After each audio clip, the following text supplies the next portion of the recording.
So this video is to master powers and roots, especially some trickier ones where you can have something to the power of a fraction. But the main one you need to be ready for is something to the power of a negative power. So for example, 8 to the power of -1, or a half to the power of -1, 4 to the power of -2, and let's say 25 to the power of -1.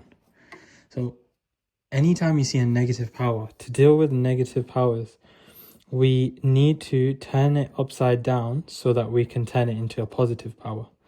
So it doesn't mean that the whole thing goes away. We just basically turn it upside down and we can make it positive. So 1/8 to the power of 1, that has made that power positive.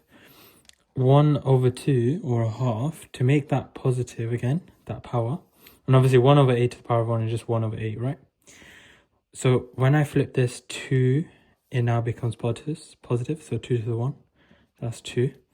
4 to the power of -2, to make that positive power, you need to flip it first. So 1/4 to the power of 2. Now I can write that as 1/16. 25 to the -1, well, just to make that positive, 1/25. And then to the power of 1. And then that is obviously 1/25. Obviously for this one and this one, it is just one step to turn it into itself, but it's a good step in between to show the examiner that you know that turning it upside down makes the power positive, and then you can evaluate it at the end. Now for fractional powers, you need to turn it into a power and a root. How do we do that? We remember that x to the power of a/b, okay, is always going to be the square root being the b and the power being the a, and x in the middle. Some common ones that I used is that half is just square root. So anything to the power of a half is just square root. Anything to the power of a third is just a cube root. So if we have, say, 25 to the power of a half, that's just going to be the square root of 25, so 5. But if we have, using this rule now, let's say 8 to the power of 2/3, we just need to simply put it into this form, okay? The bottom number, the denominator, yeah, that is the root, so the cube root of 8.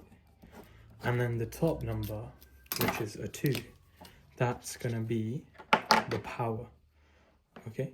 So you got to turn this into this. Once you do that, you can see that the answer would be the cube root of 8, which is 2, because 2 times 2 times 2 is 8. And so 2 squared is 4.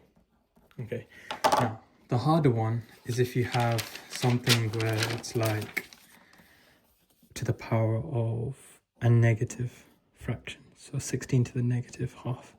Now what did I say earlier? To make this positive, we just need to flip this. So this is the same as 1/16 to the positive a half.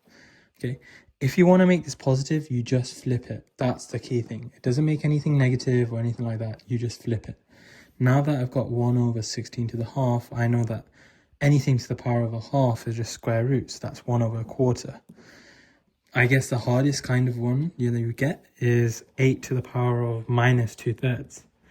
Okay, where you have to deal with 1, 2, and 3 things.